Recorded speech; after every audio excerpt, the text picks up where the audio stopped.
And we are back with another episode of Twofortheculture. I'm Justin Devonte. Stephen Ray. And we are back. I believe we got a great show lined up for you tonight. Yeah. Some may say the best show we've ever had. Okay, all yeah, right. Yeah. So, hey, like and subscribe. Right? Like and subscribe. Yeah. Like and subscribe. Nah, before we really get into it, everything's good with you? Yeah. Week? Yeah, everything's good. Okay. Yeah. So let's kind of jump right into it because, we may be a little short on time. Uh-huh.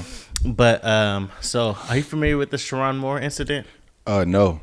Okay, I'll break it down for you and who that is, and because you're not a big football guy, Right? So it's big in the news right now, and the reason why I feel like it's an important conversation is like everything that we've talked about up until this point is kind of like no, like it's all kind of gather around a situation that he's in. Mm-hmm. Like whether it's talking about, dating a relationship, being honest about dating when you're talking to another person, just being communication, all that stuff kind of aligns. And also one thing that we haven't that's critical in this situation is being in somewhat of a toxic situation. I think we probably brushed over it, but not in the way that we're probably going to talk about today. Mm-hmm.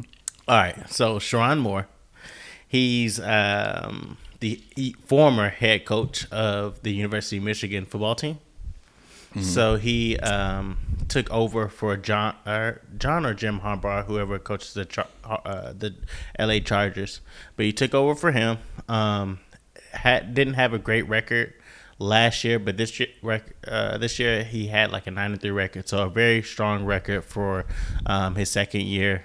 I think he was on the track to do really well. He had a good season this year. Yeah. But nonetheless, I'm gonna kind of read a quick headline of what happened. So he was fired on December 10th of 2025 after an investigation from the university that found out that he had a relationship with a staff member here.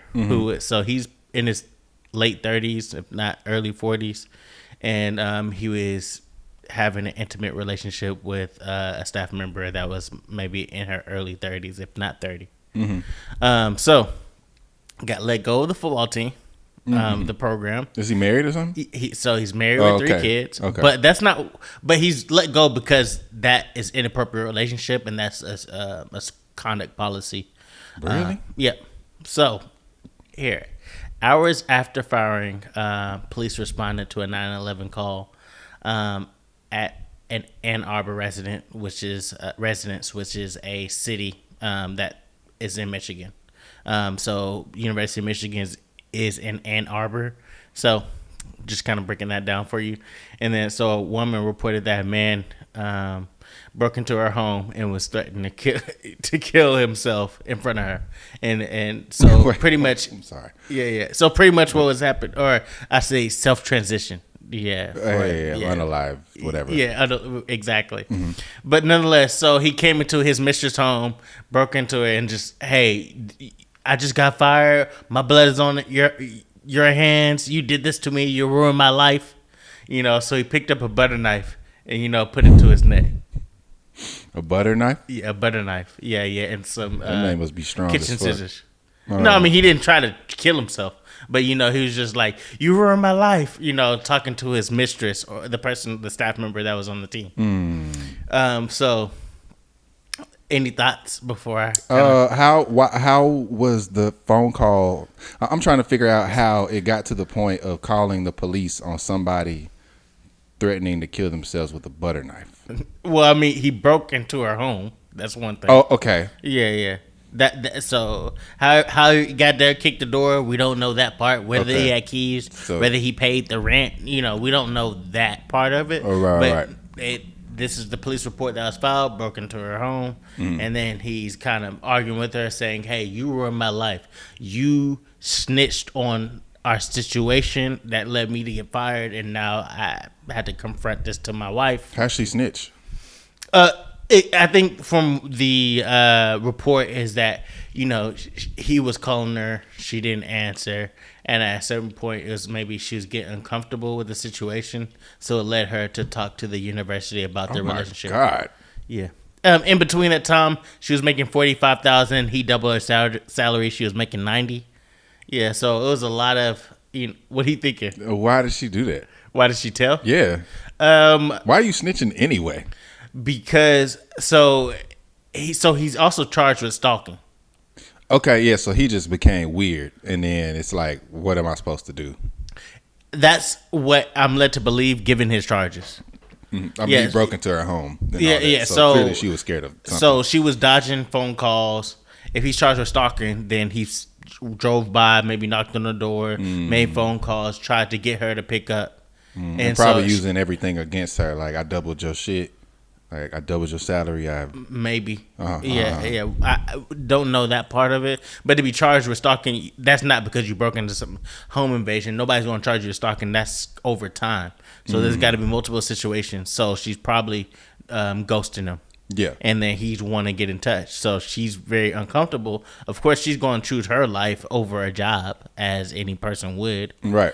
And so she's like, hey, I'm at this point, I need to file a police report. I need to let the university know what's going on because I'm trying to protect myself. Right. And not at the, given this culture, she probably wound up suing. You know what I mean? Because it's a power dynamic situation. So I can see that coming. So she has to go through all the ends to make sure she's doing the right thing. So she's probably going to sue as well. So why didn't she get fired? I'm sure she probably did. Okay. Yeah. But it's not going to report that. That's not the juicy headline. Right. Who cares if she got fired? Yeah. Most likely she did. Or if she just she quit. You know what I mean? So that's probably Hey, I'm probably going to sue the university, and I'm probably going to sue Sherrone more. That is what I would expect. Not that I know that for sure. Yeah. I think where it comes to where it's an interesting conversation over this is because it aligns with, hey, proper communication, and even with your wife, like, hey, being honest about who you are. How you gonna do that? I think that's he got one of them good ones. So I think that is one, you got to know who you are. Two, so that's one part. We talked about work relationship, have we not? Yeah. And there's a way that you can be, hey, I mean, those are not easy situations to discuss about who you are openly. But like, hey, this is what this is. I think he could have avoided a lot of things. Well, one, this is conduct detrimental to the university or whatever, so he probably would have got fired. So that wasn't. It's you shouldn't have participated in it or been in this relationship anyway. But yeah, so we talked about that. We also talked about we brushed over a little bit about just being in a toxic relationship, but I think where I really want to dive in a little bit more is like how much, you're talking about self-harm, how that now makes you the victim. So now the situation at hand, we got to focus on you. Like made it about him. Exactly. So for example, So have you ever played victim in something that you did wrong? I'm gonna do it. I swear. No, not that deep. But played victim. What do you mean by that? Because he's clearly like, he's like, grade A acting. This is. I mean, maybe he believes that. Believes what? Maybe he believes that he's going to do it. Grabbing a butter knife is a little, you know what I mean? Yeah. He's like, I'm not going to go that far. Right. Yeah. Because, I mean, what if a man was there? What if she was dating somebody in between the time? That'd be awkward. That'd be a bad thing. Yeah, if that were to happen. Unless he just like some weak nigga. And some big strong guy. I assume he's big and strong for some reason. I mean, because he's a football coach. Yeah, I understand that. He's just somebody. Like boom, it's just knocking down a wall or some shit to get in. Yeah, but with a name like Sherrone, you know what I mean? Sherrone, yeah, yeah. You don't sound like a small guy. Yeah. It doesn't. Yeah, if you said Jack Wilson, then I'm like, nah. But Jack Wilson sounds slightly dangerous too. it's giving serial killer vibes for sure. But no, that's crazy. That's definitely crazy. And he did go the super victim route. I don't know. You're saying something that I've done that's clearly my fault, but I'm like, no, I gotta flip this shit somehow. Right. Because we see that sometimes with our counterparts in a relationship, is that if we talk about like, you made me do this, you wasn't around, I was lonely. Yes. Oh my God. Mm-hmm. Of course, I have seen more of that. Well, I have to like truly be accountable. I mean, of course, in my mind, one of the main things that's coming to my mind is hearing those words from the opposite party. So that's going to stick out a little bit more for me. But if I were to try to dive deep, and maybe I have, but like time had to pass by for me to realize, like, nigga, you put yourself in this situation. So I can say, yeah, there are many times where, or there were times where I was with anybody I've been with or dealt with, and for instance, if he had knocked the door down and did all that, she clearly saw signs of that before that shit even happened. So like, he been like that, but he just didn't, like the straw. What is it? The straw that broke the camel back. Yeah, he just ain't got to that point yet. But he didn't show. He had to have shown signs of that, because first of all, why would she even ruin her own career, or like why would she even step forward with that? It sounded like she was scared. Yeah, for sure. It definitely sounds like she was scared. But excuse me. There have been times where I'll be like, or I was like, this person that I'm with or was with or whatever, like, damn, they're this, they're that, and I would just kind of like blame them for being them. But I think that's a way of being a victim in your own situation, because you could have been left. Like, you could have been, saw the signs for what they were. And otherwise, I'm just saying, like, no, that we're in this because you're like this. I done seen that girl was like that a long ass time ago. So I think there is a sense somewhere in people's lives where we do, not that far, but there is a sense somewhere, at least like, especially in the heat of the moment of certain situations. I think I have played victim before, because I wouldn't have got to the point where I am now. Where I look back and I'll be like, yeah, they was like that, but like I definitely could have been leftist. Like yeah, they did this and went this far, but I also like gave them some room and leniency way before they even got to this part. So it's like, yeah. So I feel like, yes, I have played the victim in some moments, but clearly not to that extent. But as time passed by, I had to, like, when you sit with yourself, or if you want to sit with yourself. Yeah, I did realize, like, I had a play in a lot of how that stuff went. No matter if they was tripping or not. Like, I was tripping, letting them trip. You know?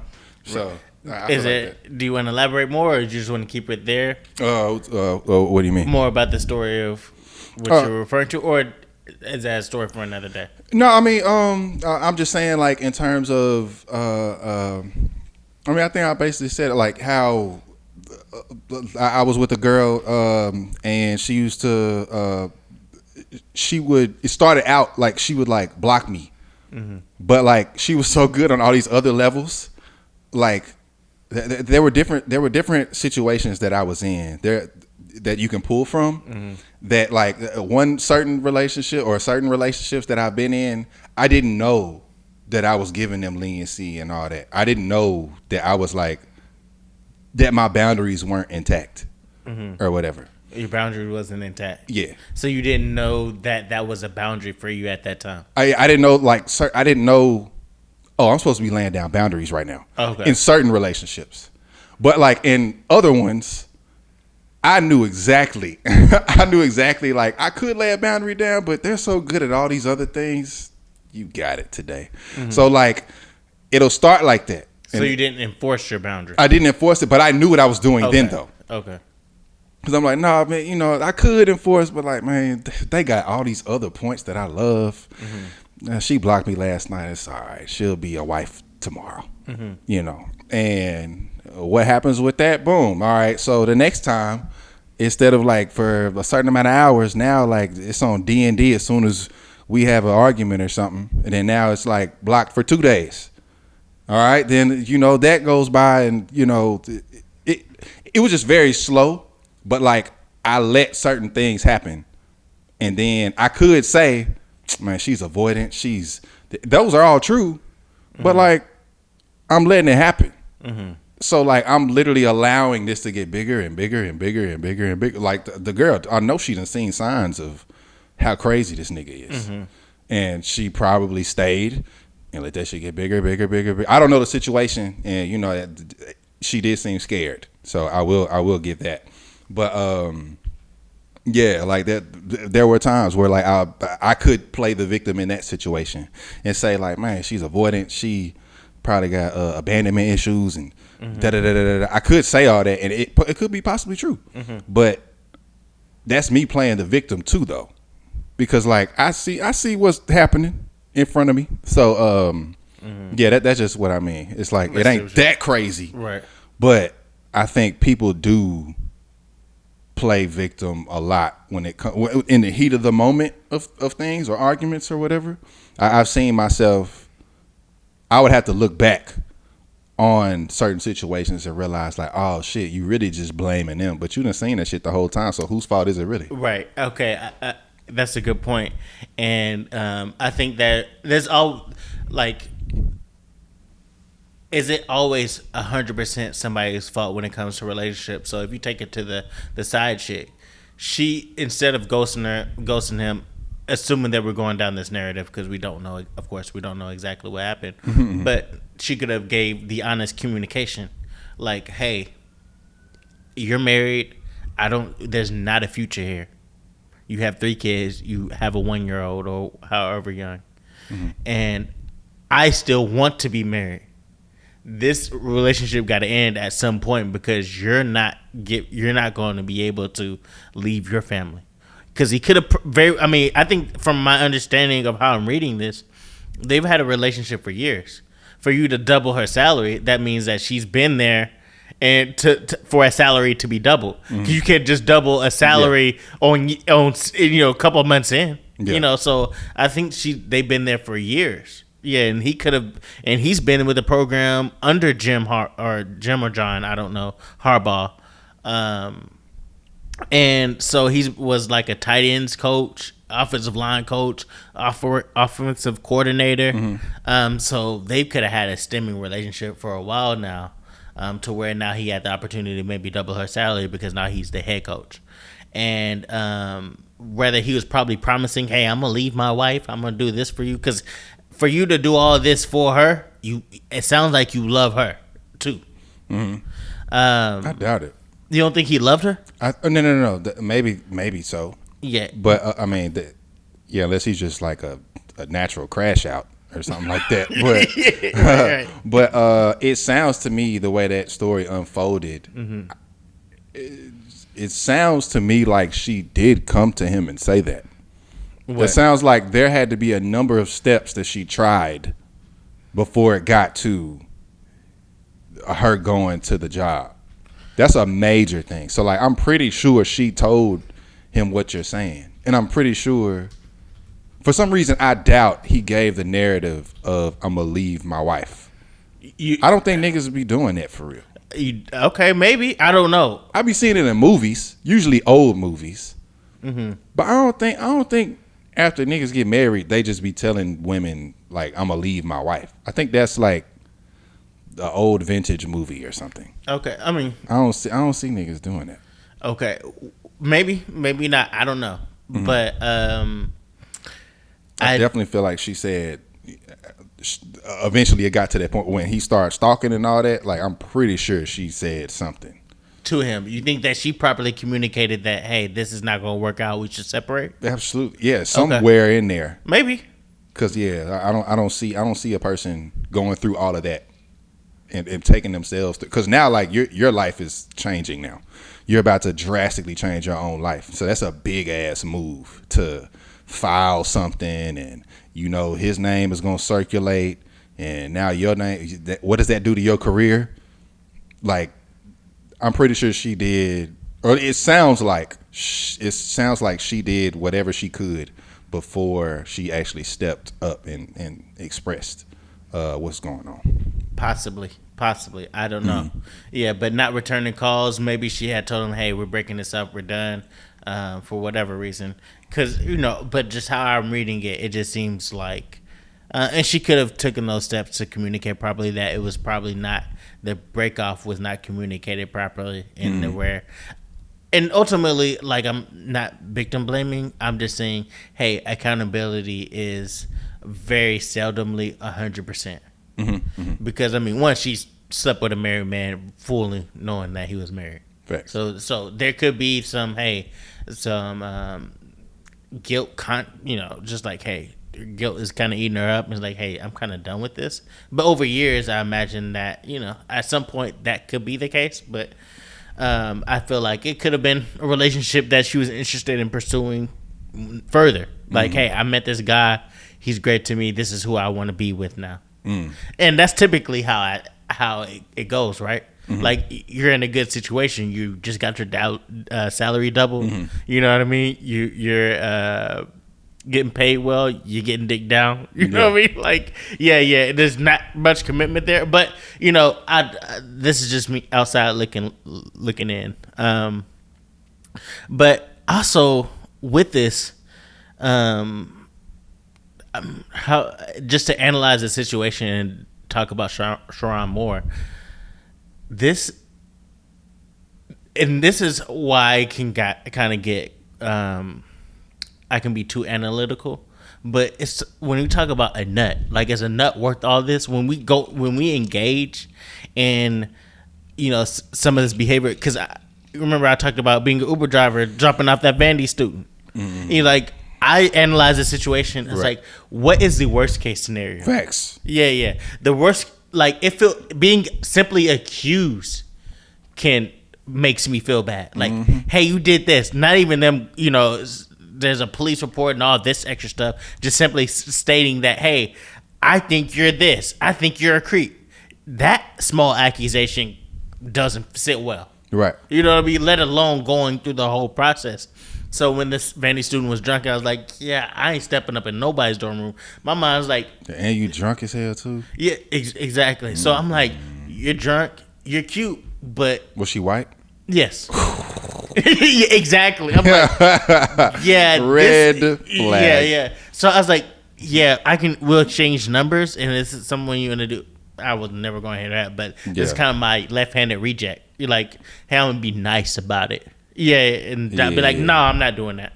Yeah, so I'm like, yeah, we can exchange number, we can hang out tomorrow, yada yada. Yeah. And so, but I'm in my my mind's like, what's the worst case scenario? Worst case scenario, you can go up there, you get a nut off, then I wasn't in my right mind. Oh my God. Yeah, and keep in mind, I would be so fucking scared. Exactly. Because she's at the bar, so I'm assuming she's 21 or older. I'm 30 years old. Yeah, he's older than me. Like that dynamics, the creepy weird Uber driver. Like, my mind goes. Simba's like, you know what? Masturbation ain't that bad. Like, because honestly, like, let's talk about it. What is the difference between just masturbating and then having sex? A lot. It's a lot. It's a lot. You saying it feels a lot better, that nut? Not that good. Oh, I'm saying, like, it's never that good. Yeah, never. Yeah. No, it'll never be that good. So I'm like, you know what? I can masturbate at the house. That deep. You know? I'm pretty sure somebody look like you on Pornhub.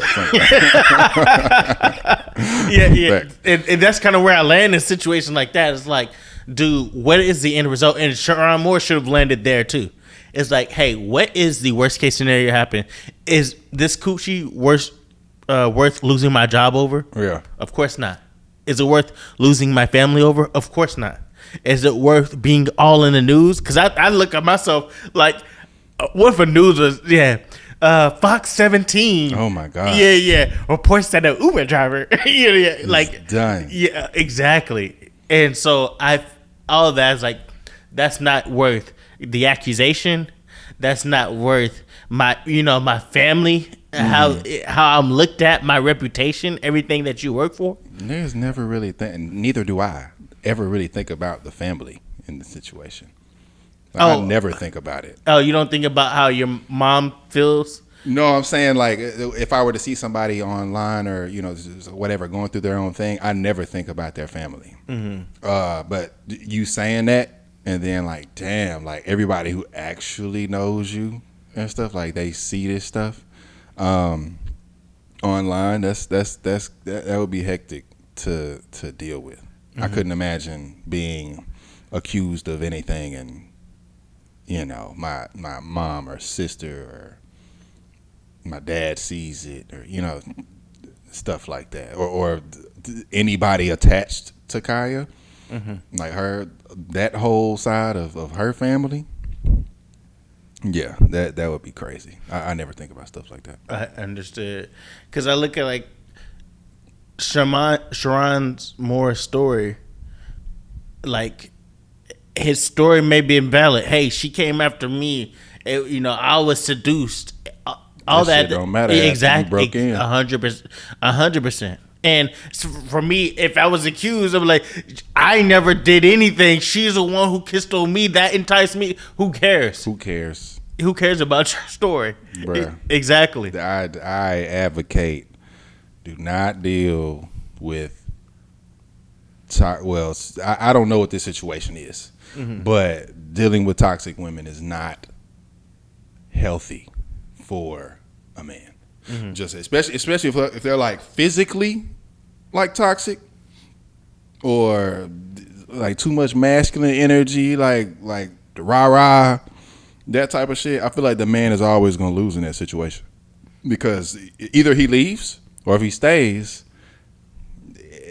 that dynamic. If I was around a kid who always just like did that, bucked at you. Yeah, just like bucked, like a child, not a child. Let's say this nigga like 10, and every time I'm around, he just like do that type of shit.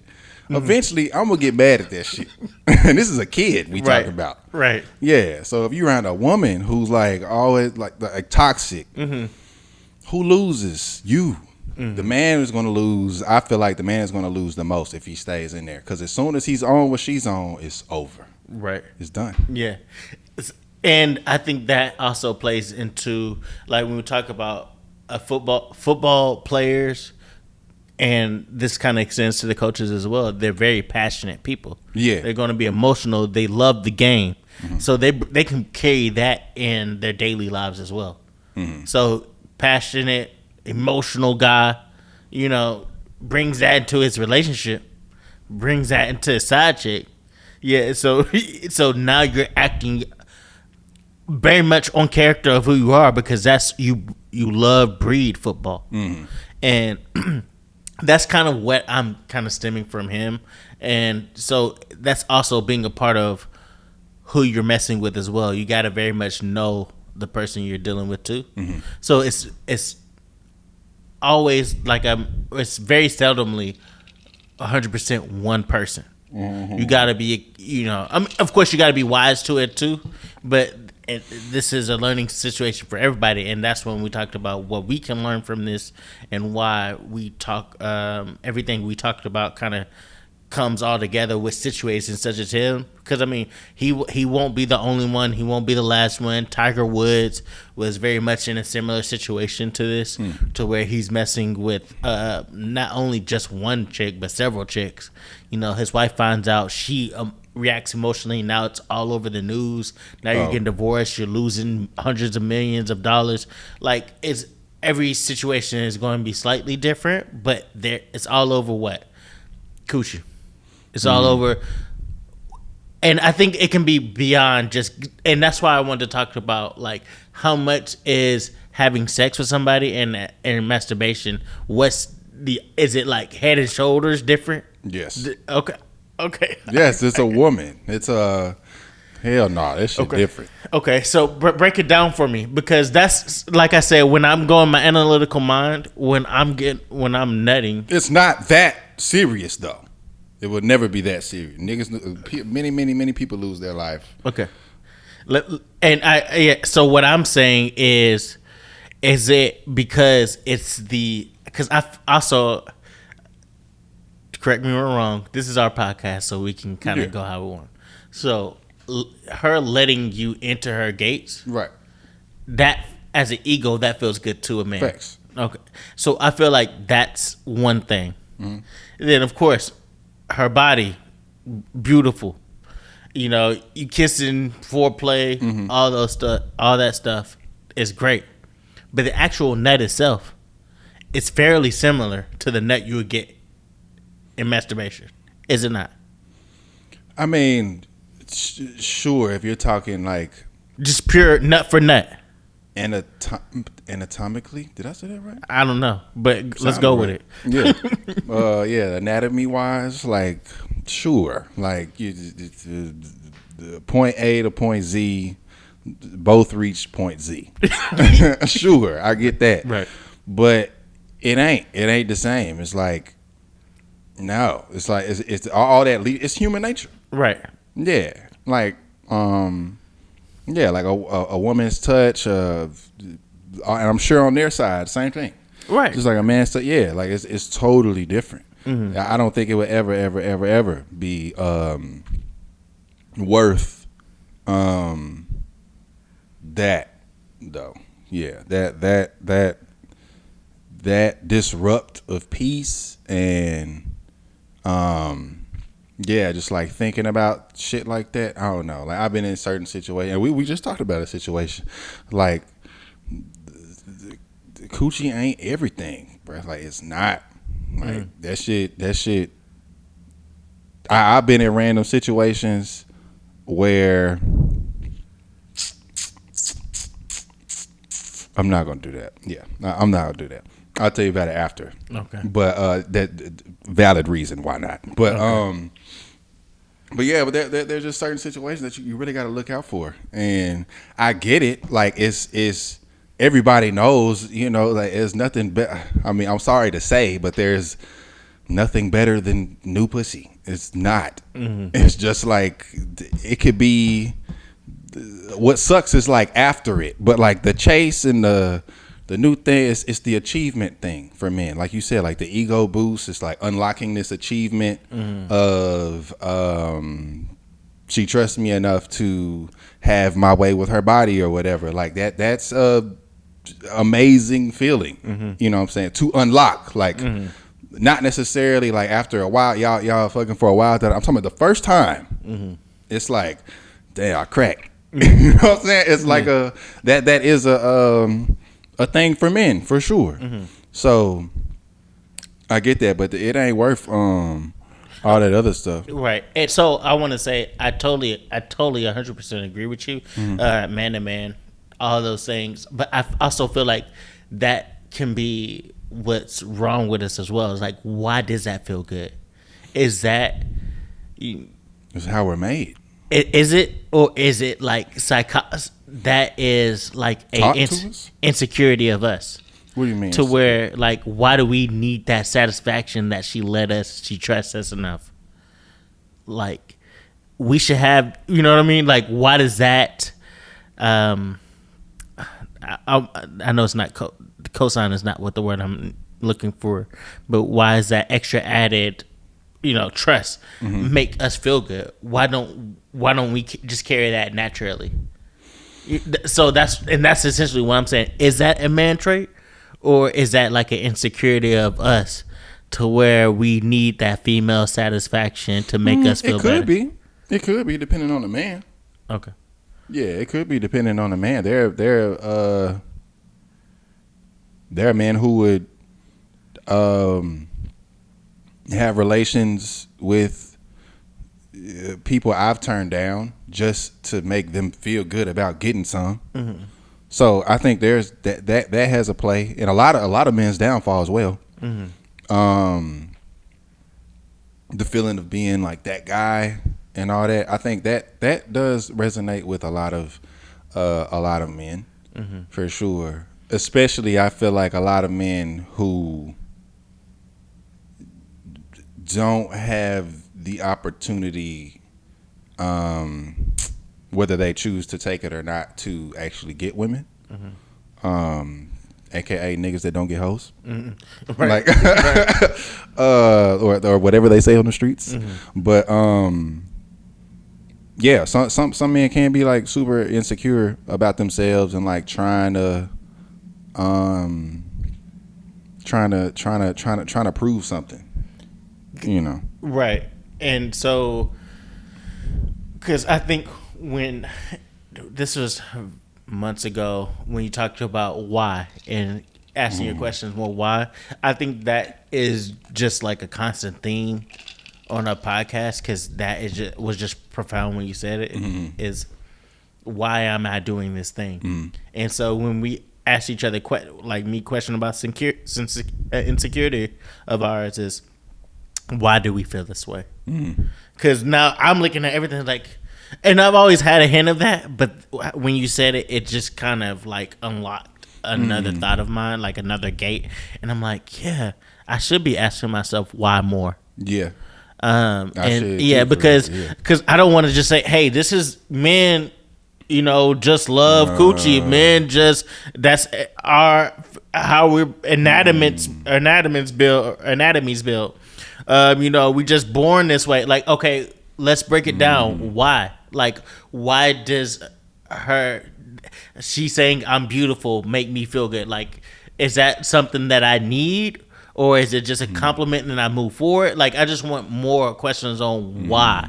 And so we can kind of break it down to where we're making sense, because this, I mean, like I said, I agree with you on those, like, she's let me in. Yeah. That makes me feel good. But why does that make me feel good? Why can't I get that from myself? So, yeah. I think I've had that feeling. I agree with you, but also it's like, let's say we talking about hooping, and it ain't nothing like winning the game. You know what I'm saying? That's like two people who, one person goes to the game and they see, I don't know if this is the correct metaphor, but one person is just enjoying themselves, just being out in the world or whatever. They see a basketball game. Oh, that was lit. Damn, I'm validated today. I had fun, or I'm fulfilled today. I had fun. Versus the person playing the game, and then it's like they won the game. Like they're stupid fulfilled, because like it's their reality of being in the moment, all the emotions, the lead up to this, to that, da da da da, like the sense of energy and like life itself is different from the guy on the court than the guy just casually watching the game or just having fun with his Saturday or whatever. Like, that's two different versions of leaving the game. So what I'm saying is, it's like, yeah, you can masturbate to a girl that look just like her, but it ain't nothing like being in the game. And so that's just natural. But the feeling of why, I do wonder what that is. I feel like we're just fucking shit up on Earth. I feel like it's way more sacred, or it's supposed to be taken way more sacred, because the feeling is way too good. So like, I feel like maybe it's supposed to be way more of a sacred thing, and we just like fuck the whole system up. Okay, so yeah, I agree. Yeah. So let me give my theory on it. Is this is my own experience of how when I was younger growing up, that's what made you a man. Yeah, is having sex with So when I was in high school, they would be like, "Hey, it was uncool to be a virgin." At what grade for you? I mean, this is probably ninth grade, most likely. Yeah. I would say if not in 8th grade. You know what I mean? Yeah. So growing up, you're getting, you ain't getting none freshman, sophomore, junior. You know what I mean? So now it's like, hey, we got to figure something out. Because when I talked to one of my best friends, he grew up in a white neighborhood. That wasn't a thing for him. Losing your virginity, like you said it. Can you expound on that? Like what the difference was between the like that was never a conversation. You wasn't uncool because you was a virgin. That wasn't a conversation that they had growing up in his neighborhood. And what was more for theirs? Whatever. It just wasn't. Sex didn't make you who you were. Yeah. So that wasn't a conversation. Well, you had mentioned it before. You were saying like the difference between. Well, I was just saying for myself, like growing up, that's what like, hey, you ain't a man for real if you ain't getting none yet. Right. You ain't getting none yet. Dang, you lame as hell. You know what I mean? So I wonder if that's what also links up into our psyche now. It's like those childhood traumas of you being uncool. This is what makes you a man. This is why it feels good. And I think that's somewhere I'm landing somewhere with that. Yeah, I do feel like when I was talking about other men that I've noticed that it seems like to be, quote, the man is to just like have a lot of girls and you having sex with a lot of girls and all that type of stuff. Like I do think it comes from that. Yeah, I think it comes from that, and of course, like older uncles and right, like stuff like that. Like you ain't getting that shit wet, nigga. Yeah, like stuff like that for sure. So everybody got that uncle, but yeah. No, I think growing up that was always around for sure. Before we talk about bills, your credit, politics or being a part of your community and like being a man, like what it actually means, taking care of your family, all that type of shit. Yeah, I think in school anyway, because mine was about the same, like 9th and 10th grade. Yeah, like I remember when I went to 10th grade and I ain't smashed yet. I'm like, shit. Shit, I got a girlfriend and everything. Like, what's up? But no, I definitely felt that pressure. Yeah, for sure. Because it's just a conversation, and you got to look like you know what you're talking about. Yeah, right. Because if not, they can smell it on you. Yeah, exactly. They can smell it on you. He ain't getting no pussy. Yeah, for a fact. Right. Yeah, because we got a conversation. We was on the bus, and then me and my best friend is like, hey, y'all still virgins? Yep. Let's bet on who's going to get one first. Yeah. You know what I mean? So you felt this extra added pressure to do so. Not that I even wanted to. Yep. You know what I mean? But now I feel like the peer pressure and I've always been good on like peer pressure and being unwavering. But at some point, it does get to you. And that was probably one of my unproudest moments of like, damn, I did let that get to me. I should have held strong on my principles. Because of all that? Yeah, I feel like, I didn't. I know the experience I had at the time. It's not because I wanted to have it. It's because to be ultimately lose out my virginity so I could no longer be a virgin. Yeah, and that's not how. Yeah, that's kind of whack to me. Yeah. Now that I look at it, who in this was a virgin? Not me. Couldn't wait to do that. Yeah. Right. That's hilarious. But, so I was like, bro, that was whack. You know what I mean? But yeah, so there was another place where I wanted to kind of land with, because this situation kind of touches a lot of things. Yeah. But even being married. Oh, I was going to talk about just being honest.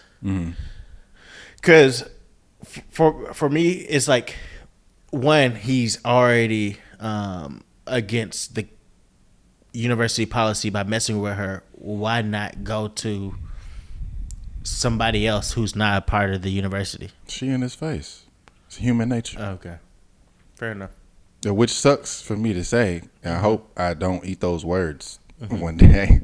There's this fine ass woman in the office, and she right there. you know, or we're attracted to each other or something. I just think you mentioned it before, like you around somebody 24/7. They could have been a 6 the first time you seen them, but shit, a year and a half later, like you really know that person now. Like they're actually kind of funny. You know, they're actually, now you start seeing you're spending your time mostly at work for most people. Right. Depending on your job and depending on how invested, but I would assume something like a coach, that shit is like way more than a 9 to 5. Right. Like it seems to me the higher your success grows within whatever industry you are in, the more time that is committed to that thing. So yeah, so like a nigga, like somebody on a basketball team, they ain't just showing up to the game. Like you gotta practice, and you gotta practice before you practice. You gotta do whatever. I don't know what they do, but I just know that the more you go up, the more time has to be invested into whatever is keeping the ball rolling. Right, and moving the needle. That's the tough about just being in a co-working environment with the sex that you're attracted to. Yeah, is that you have no choice but to see the real them, because they're not really, and well, somebody can, you know, there's a lot of times where I'm bringing the best part of myself into a job.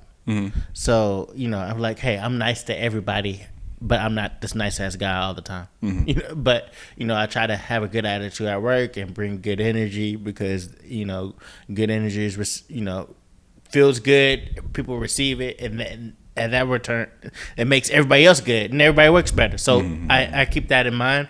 But also, when you're there for years, you very much know that person. You see how they are in the relationship. You talk about the relationship. You see that, you know, their pros and cons, and you realize that, hey, this actually, I love who this person is more so than the person I'm married to, more the person I'm with at the moment. And it'll always seem like that.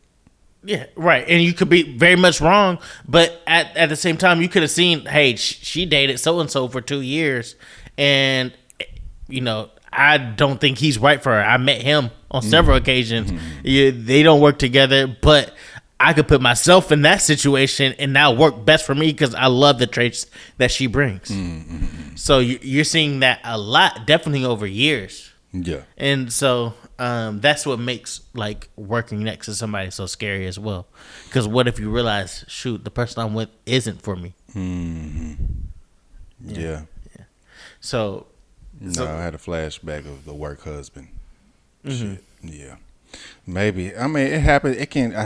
I kind of, I don't know. In long-term relationships, I feel like that's going to happen one day. Like if I'm in a relationship with a girl for 3, 4, 5, 6 months, cool, whatever. But if I'm in a relationship with a girl, or if a girl's in a relationship with me for 10 years, there's gonna be somewhere down that line where this girl's tripping, and I gotta go to work and see this woman who smiles every time she sees me. And like, I feel like that's just gonna come in anything long term. So like the married people and all that, I feel like that happens on both sides. It's just kind of like what you do with this situation, and how you your discernment of it really ain't got nothing to do with discernment. For it's really just discipline. It's just like, bro, this shit gonna happen. You're always gonna find somebody who looks better than your partner.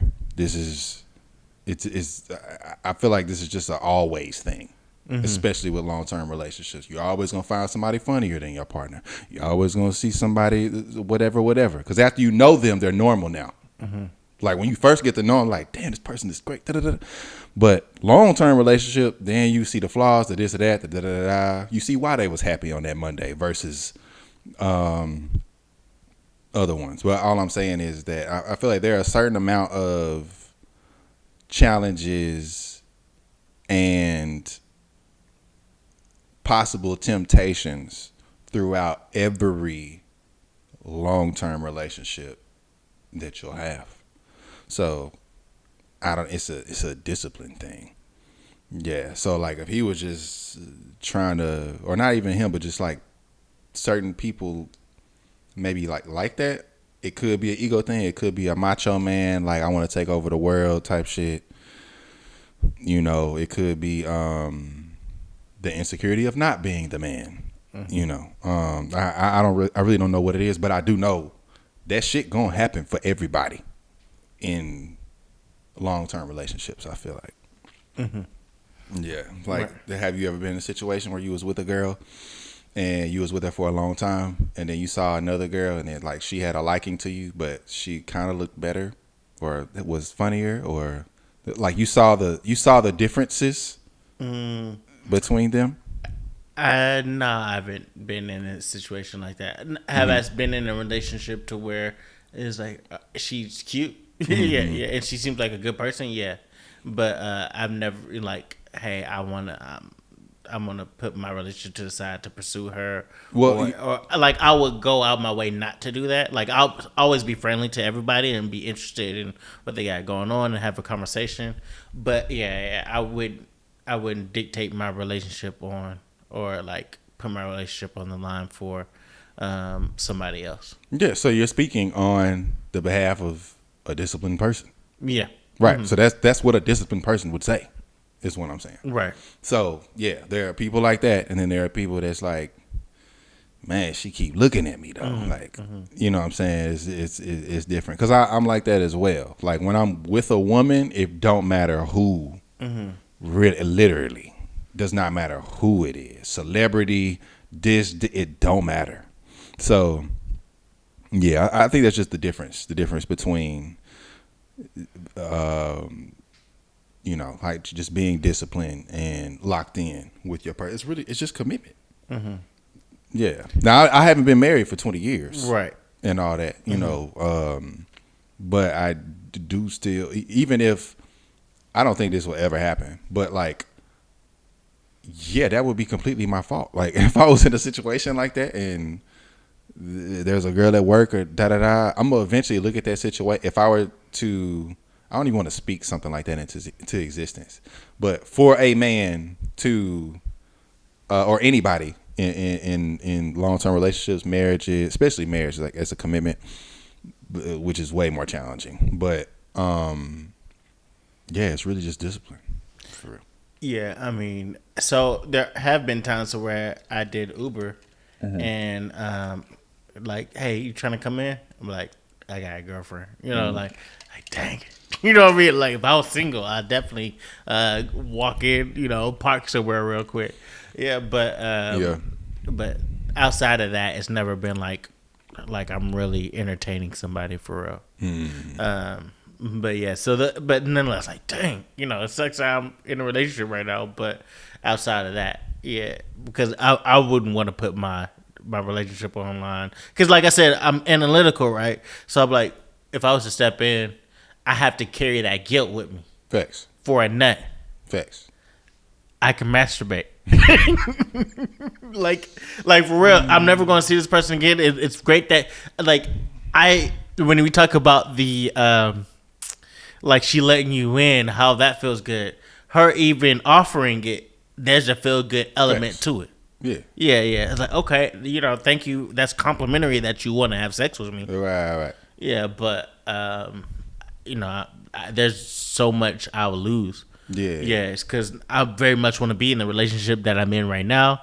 You know, and how she will take it. And I know I can't carry a lie on me that well for that long. Yeah. She also has my location, so I can't be. I can be at, you know, just standing at dress for long too. She may be asleep right now, maybe, but even that, I don't even like to just carry the guilt around with me. Yeah, like I like to feel conscience free. I like to have a clear conscience. So even all those things. Sure. Yeah, I don't want to be known as a cheater. Right. Yeah. Or to even say I have. So that feels good. Like, hey, you know, it feels good not to have cheated before. All right. Yeah. So I do believe that as well. Yeah, there's just a difference between some people. Yeah, because I think loyalty is everything, and it's like, hey, I've always been loyal, even when I had the opportunity. It's not like I'm, just guy that's just nobody wants me. Yeah. So. I will say that it does give a bit of a side eye. I have not many friends, but it's a closed type circle. And like over the years of knowing and conversing with multiple men, like when they say they cheated or this or that, or if it's like a habitual cheater, it's like a slight side eye. Yeah, because it feels like, damn, like, it's definitely hard. Like sometimes, I guess you could say. In a way, I don't know. I don't know. And I think I've mentioned it before, is some of your actions tell me who you are and tell me about you. Like, yeah, you're a cheater, but also that tells me how you feel about yourself inside. Why do you need to cheat? Why do you need why do you need not evaluation? That's not validation. The word. There you go. Thank you. This is what makes it a partnership, a great podcast. Validation from another person constantly. Yeah, because it's like I'm. That's why I really wanted to talk about that. Like just how it's like, yeah, new pussy feels great, but it doesn't feel that much better than having a guilt-free conscience. Yeah. So what does that tell me about this? That you're insecure about yourself from whatever it came from his childhood, where your mama always told you wasn't shit and get out of her face. Whatever it was. It could be the relationship too, depending on what relationship they in. It could be. It could be a lot of things. Zero validation at the house. Yeah, it can be, but also you're cheating. You're a constant cheater. It's deeper than that. Mm-hmm. Yeah, it's deeper than at home at that point. I mean, for a constant cheater, yeah. Yeah. Because like I remember talking to one of a close friend of mine, and it was a fine chick that he cheated on. Mm-hmm. The cheater wasn't a friend, but she was telling me about the story of the guy that was her cousin, and that he was like a surgeon or whatever, but was constantly cheating in a relationship, and I was like, that sounds like a trauma thing. It's like, why are you constantly entertaining all these women, letting them meet your mama? I was like, that's very intimate. Mm-hmm. It's like, and then it comes to find out, yeah, his mama always told him he wasn't shit. Yeah, so him needing validation from other women is what made him feel good. Yeah, but he didn't. He may have not known that about him, but me giving the story, I was like, okay, if he's doing all these things for women, telling them what they want to hear, needing the love from them, ultimately just to cheat on them, that sounds very much deeper than just wanting to have sex. Mm-hmm. Yeah, because now you want them to make you feel good. Yeah, and now you're this accomplished person and you're constantly doing that. That means you're chasing something inside. Yeah, I can see that. Mm-hmm. So I was like, okay, there's something wrong with that happened in his childhood for him to want to constantly do that. Because other than that, you got beautiful people around you. Like the girl that I was like, bruh, I was trying to get down. And she's telling me the story of her, and it's like, she's a mentor of mine. She used to date my cousin. I'm like, and then I'm like, okay, what happened there? And it's like, yeah, if he's constantly doing that, there's something there with his childhood, because that's just not just wanting to get coochie. There's something deeper. And then she's like, yeah, well, my auntie was doing this, and she, her personality traits wasn't the best, yada yada. Okay. No, I feel like a lot of the things that we do, it was some meme that popped up, and it said a lot of the things and the traumas and the how we are all derived from like stuff that we were doing when we were younger, or been through when we were younger. Mm-hmm. And I listen to that and I try to unpack that, and I'm like, I don't know. Like, do you ever think that sometimes it's like maybe you're dealing with certain things, or so everybody got their things that they deal with personally. Oh damn, yeah, damn. But I did think like, damn, what is coming from my childhood. Yeah, and I think that always stems on that why questions like, hey, why do I need this validation? Why does this make me feel good? Why did I react this way? What's wrong? How am I feeling? Why didn't I come with a better attitude? So I think that's just going to be a constant theme, and that's what the audience should ask themselves when they go into any situation. Like, okay, why did I behave in this manner? Yeah. Is there something wrong? Why is this particular thing triggering for me? But I think this is all we have for you today. We love y'all. We'll be back. For the culture. For the culture. Thank you.